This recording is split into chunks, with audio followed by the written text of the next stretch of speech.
By a summary of our clocks up here, we figure that it's 1 o'clock. This is December 20th, 2017, the Carson City Planning Commission meeting. I'd like to call it to order and call for the roll. Chairperson Sattler, Vice Chair Borders, Here. Commissioner Espine, Here. Commissioner Monroy, Commissioner Salerno, Commissioner Stoll, Commissioner Tingle. A quorum's present. All right, thank you. Commissioner Stoll, will you lead us in the pledge?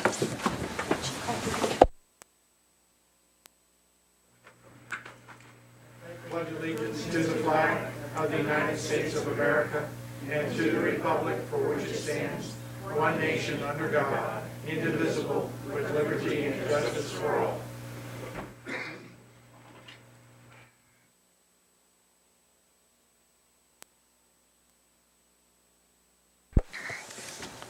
At this time, the public is invited to comment on or discuss any topic that's relevant to or within the authority of the Planning Commission, including any matter that is not specifically included on the agenda as an action item. Is there anyone in the audience that would like to speak at this time? Seeing none, the next item on the agenda is the approval of the minutes of November 29th, 2017, which I believe everybody has in their packet. Are there any additions or corrections to the minutes? And if not, could I have a motion to accept? I would move to accept the minutes of November 29th. I'll second it. All right. We have a motion and a second. Call the roll, please. Are all in favor? Aye. All opposed? Commissioner Monroy, I'll abstain. I missed the meeting. All right, thank you. Motion carries. Modifications to the agenda. Items on the agenda can be taken out of order. The body politic can combine two or more agenda items for consideration, and the public body may remove an item from the agenda, or delay discussion relating to an item on the agenda at this time. Is anybody on the commission that has a modification that I'd like to propose? Mr. Pummel? No changes. Plan on taking the agenda in the order. All right. The first item on the agenda then is variance 17-195 for possible action to consider a request for a variance request from Sierra Land Development, Inc. to reduce the required building setback and driveway lengths and to have a building height of 36 feet to the ridge line on property zone single-family 12,000 planned unit development SF-12P located at Stockway on the south side of Silver Oak Drive, Silver Oak Phase 22, APN 007-552-37. Thank you, Mr. Vice Chair. Silver Oak is one of the first PUDs that the city had. It was approved in 1993. In 2005, the staff and the applicant decided to utilize the variance process to establish setbacks and other dimensional criteria. This variance process was used in phases 16, 17, 18, and 20 to create the setbacks and building heights. In phase 21, there was a revision to the PUD only because other things were necessitating a revision to the PUD. So I mention this because you may have looked at this and thought, why are we utilizing a variance process as opposed to a PUD process? But that process was established in 2005, and we will continue to utilize it as it's been utilized. So you're essentially being asked to create the setback and height requirements for the 44 lots that will comprise Phase 22 of Silver Oak. As you can see on the screen, the site's primarily surrounded by golf course or vacant lots. There is one residential lot adjacent to the site. The staff has reviewed the requested setbacks and heights. and finds that it will not negatively impact the properties in the vicinity and is supportive of the request for the setback and building height. In terms of the request to encroach into the 18-foot-long driveway, the staff is concerned with that. We want adequate lengths of driveways so that cars can park off-street and not encroach into sidewalks and roadways. So staff has included Condition 5, which states the minimum driveway length on a rectangular lot from back of curb to garage door shall be 18 feet. And on irregularly shaped lots, the minimum driveway length must be an average of 18 feet. I'm happy to go into more detail on this, but with that, I think I'll stop and just mention that in the staff report, we've given you a lot of tables to try to sort through everything and help you understand all of the dimensional criteria that's in place, what the request is, how other variances have been utilized. We find this is fairly consistent with the other variances that have been approved. We also find that this will create consistency within Phase 22. And so the staff, as outlined in the report, is supportive of this request, subject to the conditions of approval. I'm happy to answer any questions. Are there any questions for staff? Yes. As far as the 18-foot average driveway, how are you calculating that average? Are you doing, square feet or length, or, how did you come up with that if they don't have the ability to do 18 feet average? So it would be just based on the frontage of the driveway. You take a few points and measure the length and take the average of those across the whole width of the driveway. So it'd be from where the driveway starts to the building. Okay, and how does that differ from the other 18-foot driveway lengths that aren't on average? The standard length is 18 feet, correct, for the driveway? And then you've got, then you have an 18-foot average that is part of the number 5 of recommended conditions. So I'm confused about why the two different criteria. We could. So the difference would be that in one case you just have the driveway being square to the street and the house. And if it's not square to the street and the house, it's difficult to measure and say, okay, well, is it this length right here or this other length? Because you'd end up having a varying length across the width. So Dan Stuckey, city engineer for the record. So essentially one corner of the driveway would have a longer length between the garage door and the street, and the other corner of the driveway would have a shorter length because it's an irregular lot. So that's where Stephen is in regards to taking the average. You take that shorter length and the longer length, and the average of those needs to be 18 feet. Yeah, you're welcome. I'd like to make a modification to that condition 5, if I could. It specifies that it needs to be, 18 feet from back of curb to garage door. We need to add in from back of curb or sidewalk if sidewalk is present to the garage door.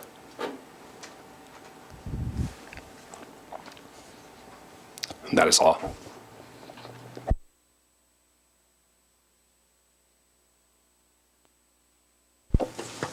Mr. Chair, I Yes. failed to mention that the applicant Dale Brown is present. Okay. Are there any other questions for staff? Yes. Question as to how many more phases there are to Silver Oak after this Phase 22, and then also, would they need to revise the elevations for these phases as they come through with these variances, especially in terms of the height being increased on these phases? Again, because this is one of the first PUDs, it's been around for a while, I'm not prepared to tell you how many phases there are, but we're fortunate that Mark Turner, who I think has a great deal of knowledge about Silver Oak, is here, and he may be able to tell you how many phases there are. It is a PUD, but the architectural limitations, if you will. In my review of the conditions, it seems to be associated primarily with those lots that are on the perimeter of the PUD as opposed to interior lots. This is an interior site, so when we start working through perimeter sites, we're going to see restrictions that staff's not going to support modifications of, because that's where you can get into conflict. I hope I have one question for you. On the height requirements, originally from Silver Oak, it was 28 feet to the midpoint. Now we're talking about 36 feet to the ridge line. That's really 3 or 4 feet difference. But why are we now talking about the ridge line instead of the midpoint? Why did we change, and why are we inconsistent? I think we should do one or the other. Per the municipal code, Title 18, when we define building height, we rely on building code, and building code takes a midpoint in the roof line, because you can have different heights of roofs. The applicant requested to ridge line. When you look at other variances, and I'll look at my report in a minute, you'll see that there's other variances that were issued based on ridge line. So actually, that's why the staff has included the condition of approval, that should this variance be approved, the final map should state exactly what the dimensional criteria is, so that when we're looking at the individual building plans, we can go to the final map and be very clear, and any member of the public can also do the same. Your question's a good one, but the practice has been put into place.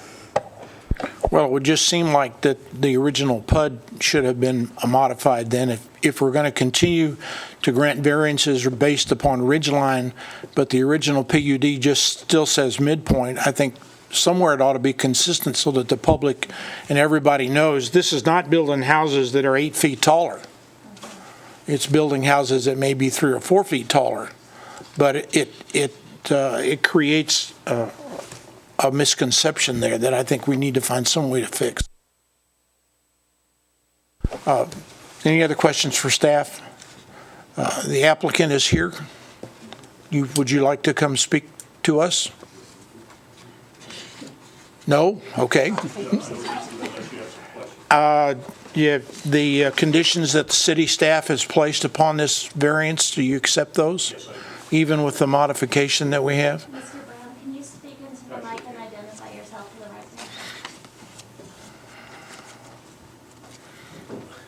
record? Yes, I'm Dale Brown, Sierra Land Development, and I do agree with the conditions of approval. Okay. And what you modified, that makes sense. And could you answer Commissioner Stoll's question about the number of phases? I'm not sure how many phases. It depends on whether you break certain phases into 1 or 2 phases, depending on demand. I would maybe guess 10, maybe more phases, depending on, how, demand and stuff. And could you give us your insight on the difference in ridgeline versus the midpoint of the roof? I think, as like Hope was talking, it varies on how the code was originally written, the building code, and then now how it is written. So. Yes. Just a question.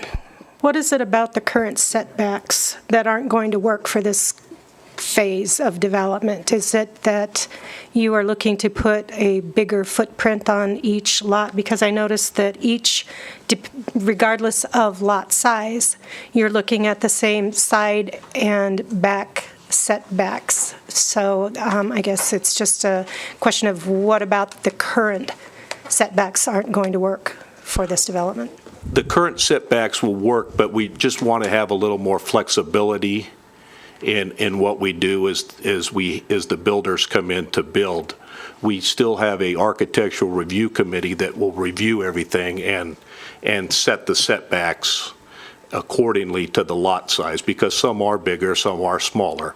But some of the footprints that the builders currently have need some adjustment to fit on there. Okay, another question. The side setbacks, is that from roof line to property line? Is that from wherever you are going to place a structure to the property line? I'm just kind of curious about how that is calculated. It's usually from the foundation to the property line. Okay, so if you have a longer roof line, then you're closer to your property line? The roof would be, yes, the eave, yes. Okay. Correct. Okay. If I may, Commissioner Tingle, kind of expand on that question for you a little bit. My name is Mark Turner. I'm with Silver Oak Development Company. And just to give you a little bit of a history about the request for variances with regards to setbacks, when the design guidelines were written 25 years ago, they were written by people who don't understand building, unfortunately. And so what we found out was we had ended up with a lot of irregularly shaped lots in Silver Oak. Some of them were bulb-shaped and some of them were pie-shaped. And we had setbacks that were graduated based on the square footage of the lot. And so there were times where we had lots that had a lot of unusable square footage and corners and whatnot that bumped it up into a higher setback level where you ended up with an unusable building envelope because of the odd geometry of the lot in the first place. So that's why we wanted to make a very clear distinction between rectangular and irregularly shaped lots. You don't end up with a lot of perfect rectangles, and you end up with a lot of odd, skewed lines, and that's why we needed these more liberal setbacks so that we could position a house on a lot and not have to worry about goofy corners and whatnot that were, hundreds of square feet in size that ended up pushing it into the next category of setback and then giving you a very, very small space to build a house. Mr. Stoll? Just a question on the existing land use designation. It's low-density residential, and a lot of these lots are SF12, which would be more sort of your medium-density residential land use designation. And I was just wondering, in terms of the whole Silver Oak and what may be happening in this area in the future, is that land use still makes sense for this area of the city? And I don't know how big the low-density residential designation is in this area, but I just wonder if that's still appropriate, given the density here and obviously there's new multifamily going on in Silver Oak. If that would still make sense to say that this is low-density residential land use in the staff report. I understand the question. I think it's a good question. They do have the entitlement, so the question is, is the master plan designation syncing up with the entitlement? And I think it's probably something to talk about as part of the master plan. Okay. Are there any other questions for the applicant? Okay, thank you. Is there anyone else here that would like to speak on this subject? If not, then we'll come back to the commission. Mr. Palmer? Thank you, Mr. Chair. Lee Plummer, Community Development Director. Just back to your question about the consistency of the measuring point, midpoint versus the peak of the roof. So I do want to point out, there are a number of phases on this, and as Mr. Turner said, it goes back 25 years. So when somebody comes in and asks us what the setbacks and the development standards are for Silver Oak, make no mistake, we ask them specifically what phase they're in, because they're in folders, and they may be a little different for each phase, and they might be different into the future. So you kind of think of each one of these phases as its own little subdivision, in some cases that have a little bit different. We're not confused, certainly, in getting information to the public of what the setbacks are and height restriction in a particular one. So I think knowing and being consistent within a specific phase like this is helpful for us and the public to pass the information along. But I hope there's not an expectation to reconcile all these past phases. And I think, we're over 500 units built now and 400 some odd units to go still in Silver Oak, something like that. Okay, thank you. Yes, sir. I'm a little bit confused about how you measure the height.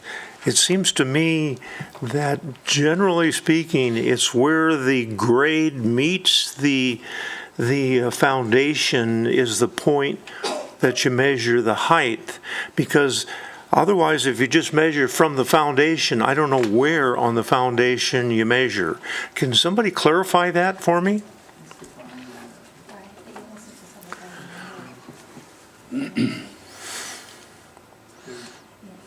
I guess the way I do height is this. You have a building envelope, right? So you have your grade, you have a line parallel to your grade, and you can't penetrate that line. And in the case of using the building code, that would be in the case of this request before you, because that's a ridge line. So as long as you're not penetrating that line, it's allowed. Then it's really measured from the grade. Is that correct? I would draw a line parallel to grade. Yeah, okay, thank you. Okay. Is there anything else? Yes. Just one thing I forgot to ask. I know there's a road that's being constructed through this phase now, but I was just wondering, because we couldn't tell with the map, the tentative map that we got in the packet, is there going to be a second access to the south? Because right now, all I can see is that one driveway coming out onto Silver Oak. Is there going to be a secondary access coming out of this phase? There's an emergency access that goes between phases across the golf course, but there's not a permanent secondary access as approved. Okay. Sure. While I have the mic, the master plan designation is medium-density residential. It incorrectly says low-density residential on the report. Okay. Anything else? Is there a motion? All right. Go ahead. I move to approve VAR-17-195, a variance to reduce the required building setbacks on the front, sides, and rear driveway lengths, and to allow a building height of 36 feet to the ridge line for Phase 22 of Silver Oak Development, located at Stock Way, APN 007-552-37, in single-family 12,000 Plan Unit Development Zoning District, based upon the findings and subject to the recommended conditions of approval in the staff report, and those are the conditions that were modified by the city engineer. For the benefit of the record, if I can read in the modified language, is condition number 5 is modified to read the minimum driveway length on rectangular lots from back of curb or sidewalk, if a sidewalk is present, to garage door shall be 18 feet, semicolon, on irregular shaped lots, a minimum driveway length must average 18 feet. I'll second it. We have a motion and a second. Excuse me, is there any further discussion? All in favor, say aye. Aye. Opposed? Motion carries. Thank you. The next item on the agenda is for possible action is SUP 17-197 to consider a request for a special use permit from Paladin LLC to allow for a marijuana distributor as a conditional use on a property zone general industrial located at 3160 North Deer Run Road, number 4, APN 008-54175. Thank you, Mr. Vice Chair. Let's see, I'm going to show you the zoning. You'll see it's zoned general industrial with general industrial all around it. On November 8, 2016, the Nevada voters passed Regulation and Taxation of Marijuana Act, an act to legalize recreational marijuana. And on October 5, 2017, the Board of Supervisors adopted Ordinance 2017-21, creating land use regulations governing recreational marijuana. As part of these regulations, the board adopted the following definition for marijuana distributor. Note this definition did not exist prior to the ordinance in 2017. The marijuana distributor has the meaning ascribed to it in Section 10 of NRS 453D-030 and means a person licensed to transport marijuana from a marijuana establishment to another marijuana establishment. As part of the ordinance, the board also identified a marijuana distributor as a conditional use in the general industrial zoning district. The applicant is seeking a special use permit to establish a marijuana distributor use at a multi-tenant site in the general industrial zoning district. I put up a photograph of the site if you weren't able to visit it. The Planning Commission is authorized to issue the special use permit upon making the 7 required findings in the affirmative. Staff did make the findings in the affirmative subject to the conditions of approval. Having said that, I am recommending a modification to condition 18, which basically says no marijuana shall be stored on the premises. What the state law actually says is that it may not be stored on premises unless there's extenuating circumstances. So to create consistency with state law, staff's recommending inserting the following language in the beginning of condition 18. And that language would say, unless extenuating circumstances exist consistent with state law, and then the remainder of the condition would continue to read as written in the staff report. I am happy to go into more detail. Shelley Brown, the applicant, is present. And if you have any questions, I'm happy to answer those. Thank you. Are there any questions for staff? Yes. Just information questions. So as a distributor, the distributor is not supposed to be warehousing any product at the facility. It's just basically taking it from the cultivator to the retail or the medical establishment. It's not storing anything in the building itself? That's correct, although the state law does recognize there could be extenuating circumstances, which is why we're proposing that language. So the building is more just for administrative office. If you're not really storing anything in the building, it's more just for administrative work, basically? The applicant has taken a seat at the table, so I'll let them describe their operations. Thank you. Good afternoon. Yes, it's basically office. State your name for the record.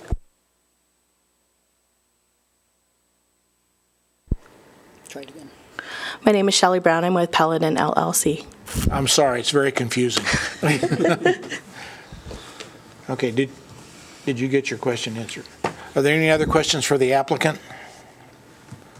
Would you have anything, do you accept the conditions? Yes, I do. Including the amendment? Yes, I do. What would be an extenuating circumstance? That's why I inserted according to state law. What would you see as an extenuating circumstance? An extenuated circumstance would be that there is severe weather and the product could not be delivered to Vegas for some reason.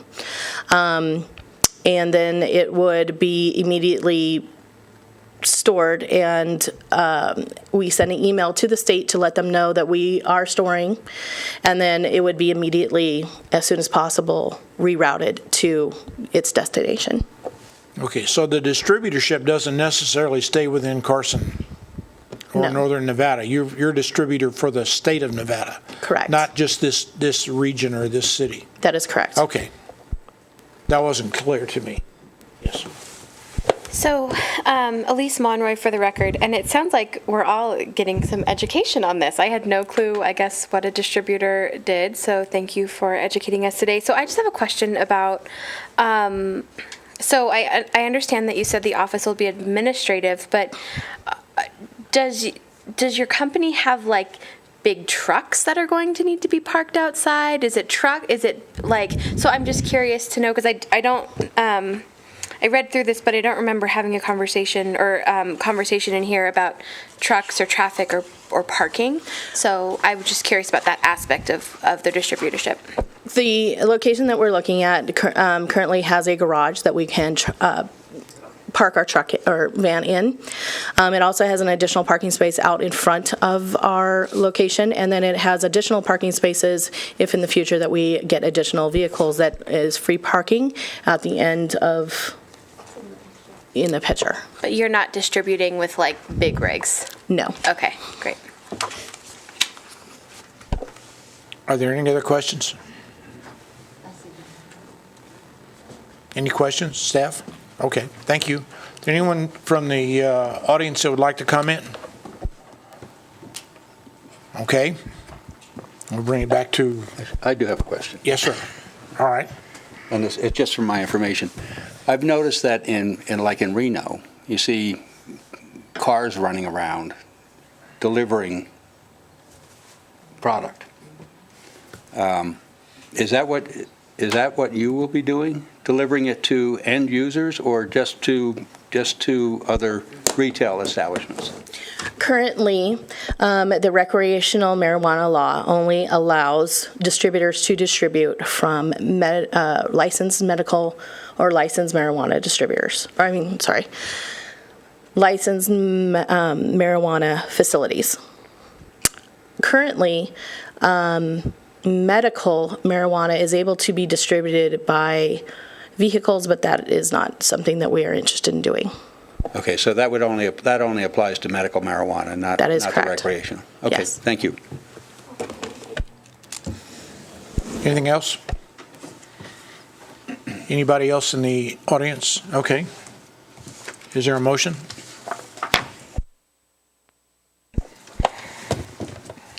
Okay, Elise Monroy for the record, and I move to approve SUP 17197, a special use permit request from Paladin LLC to allow a marijuana distributor use on property zone general industrial located at 3160 North Deer Run Road, APN 008-54175, based on the findings and subject to the conditions of approval in the staff report with the modified condition on number 18. Is there a second? I'll second that. Okay. Any further discussion? Yes, sir?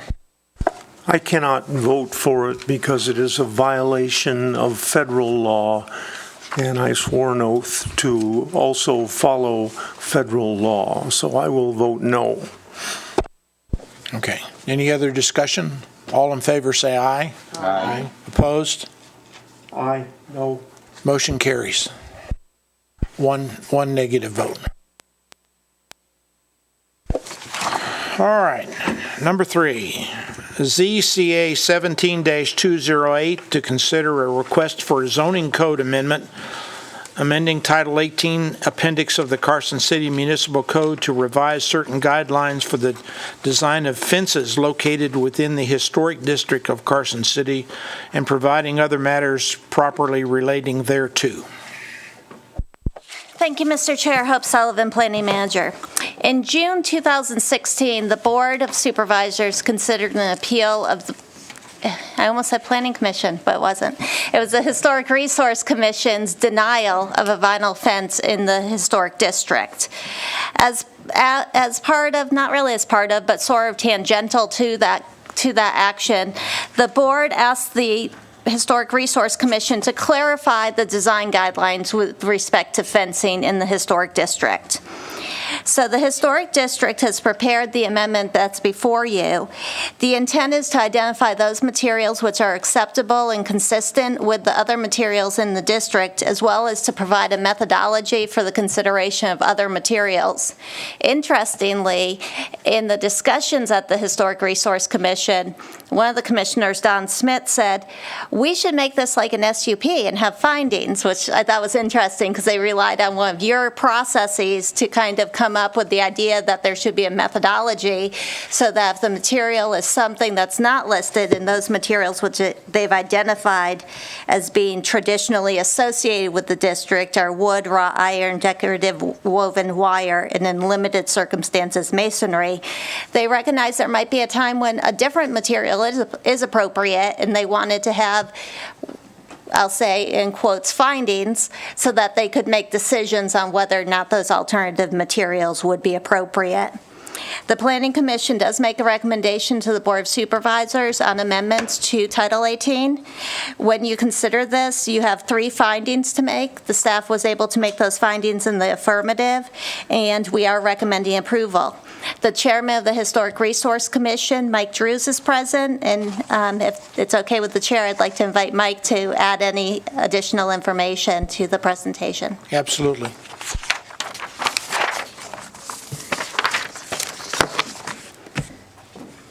Thank you, Hope. For the record, I'm Mike Drews, Chairman of the Historic Resources Commission. I think Hope did a pretty good job summarizing what we're trying to do here. I'd like to thank Dan, you as well, for going through the language, helping us out. He was instrumental in the appeal process, testifying before the supervisor. So I want to thank him for that, too. If you have any questions regarding the ordinance, Hooper, I would be more than happy to answer them. Are there any questions from?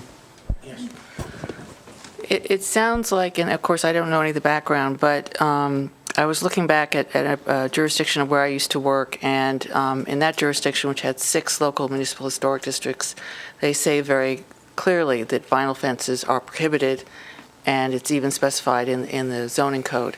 So it sounds like that's still the intent, that if the Historic Commission sees vinyl fences being proposed, that the typical response is going to be no, absolutely no, unless there's something absolutely, it gives you some wiggle room, but I think it sounds like you're sort of being put into, your still response is going to be no. Is that correct? That's pretty much correct. It's going to be incumbent upon the applicant to go through our considerations here and show us how an alternative material might fit. When we talked about this, there were issues like side yards, back fences that aren't visible from the street, and we might approve something in that case. But we want to make sure the applicant knows what we're looking for and can present those alternatives to us, give us the findings that we can use to approve it. So, Are there any other questions? Thank you, sir. Is there anyone else in the audience that would like to comment on this issue? Hearing none, is there any further discussion, or can I have a motion? Sure.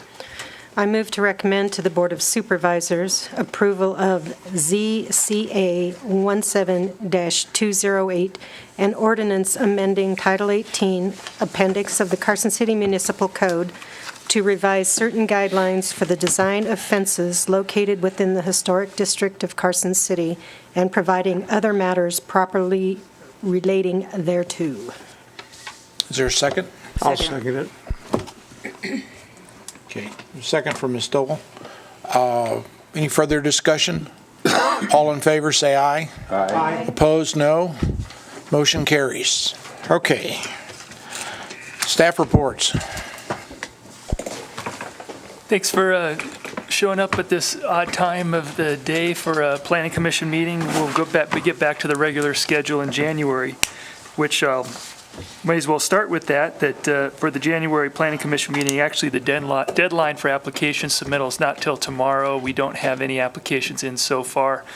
Don't know what to expect. However, I do plan on continuing with the master plan report and bringing back the land use capacity analysis to you tentatively at this point, subject to being able to get with Public Works and get some information from them. So we'll keep you posted on if we get applications and plan on having a January meeting. Items that went to the board so far in December, at the first meeting in December that went to the Planning Commission, we've had the ordinances related to Title 18, the single-family definition, reasonable accommodations, and wind turbines were all approved on or introduced on first reading and plan to go for second reading tomorrow. In addition, that the ordinance allowing tattoo parlors and retail commercial is going for first reading to the Board of Supervisors tomorrow. I mentioned the master plan report. The last thing I'll note, again, there was some discussion in the last month and actually some action taken by the Board of Supervisors regarding how appointments are made for planning commissioners. So the Board of Supervisors has given us direction, but we still have to come back with the ordinance to implement it. It'll be a change to Title 18. It's Board of Supervisors, it's administrative change. We're not going to bring that ordinance to you. It's the function administrative stuff. So we're going to work on that and take that straight to the board. But what it's effectively going to do is every other year there are 2 of the supervisors elected, and in the other 2 years there's 3 supervisors that are elected. And in those years, at the start of their terms, is when the terms of planning commissioners, of 5 planning commissioners will come up, well, each 2 and then 3. And those newly elected supervisors will then each get to nominate a planning commissioner that will then be interviewed and still has to be appointed by the board, and will, in the intervening years, each of the intervening years will have one at-large position open. So that's basically what the ordinance is going to say. Once we adopt the ordinance, we're going to have to we're going to develop a plan with the board as to how they want to implement that. And I think that's going to be with appointments in the next year. We have 2 spots coming up, 2 terms that are expiring, 2 planning commissioner terms who are expiring in 2018. But in addition to that, there's going to be some process by which the Board of Supervisors that are sitting are going to nominate somebody for the Planning Commission, and there was going to be 2 at-large positions. I don't know how that's going to work out at this point, but certainly we'll keep you posted. And again, it'll be in the first half of 2018 when we implement that. That's it. Yeah. I just have a really quick question about that. So the way I found the Planning Commission was I was just looking for something to volunteer to give back to my city, and I went on the carson.org website, and I filled out an application. So will that process change now? Will the city still be taking applications from the public, or will they just take the names from the supervisors? I'm just curious. So certainly the 2 at-large positions would be in that same manner. But in the other years, it would be potentially the supervisors could nominate somebody without soliciting applications, but also on the other hand, potentially they could have the city solicit applications from which they can go through and nominate somebody. So for 5 of the positions, it's going to be up to the Board of Supervisors how we've got direction on that so far. It sounds like a mess. Comments, if any? 2 things. What is the underlying impetus for this change to how this commission is named and structured? And frankly, Scarlett, I feel that this is a direct attempt to taint, if you will, and maybe that's too strong a word, the Planning Commission makeup. That if the community members are not allowed to participate as part of the community without the blessing of a Board of Supervisors member, that could really curtail the input from the community into how they see this community developed. And that's just my personal opinion about it, and I am my mother's daughter. Well, the question to me in there was what is the impetus of this, and I can't answer that question. I mean, the impetus is a direction from the board. They cited examples of other communities, Las Vegas in particular, that do this. And well, that's a good one. That's a good one to follow. Yes. And I could say through this process and through the staff reports, if you follow them, I mean, I have certainly advocated for a planning commission that continues to represent the community, and to their credit, they've had those same discussions at the board, that I think they still want to have a planning commission that represents the community, and they haven't said anything that would lead me to believe that it's otherwise. So from that, again, I'm just reporting at this time where we are in the process.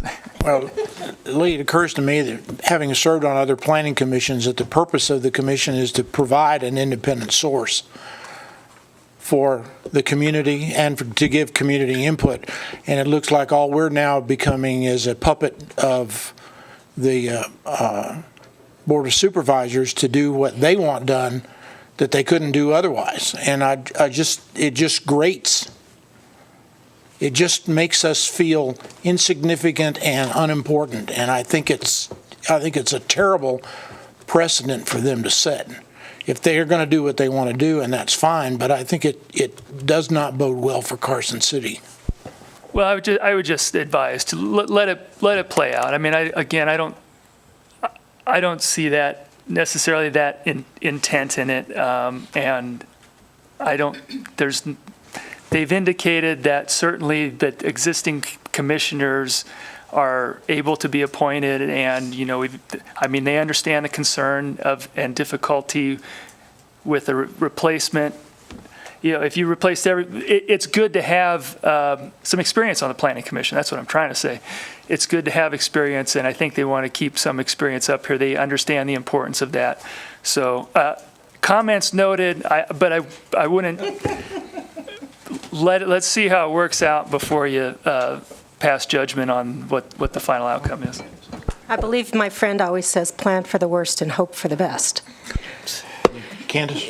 If the board wanted to, though, they would be, and I know they expressed some concern in letting commissioners that have longer terms and are not expiring to continue serving. But if they wanted to, it sounded like they could still replace all the planning commissioners if they wanted to, starting July 1st. Is that not right?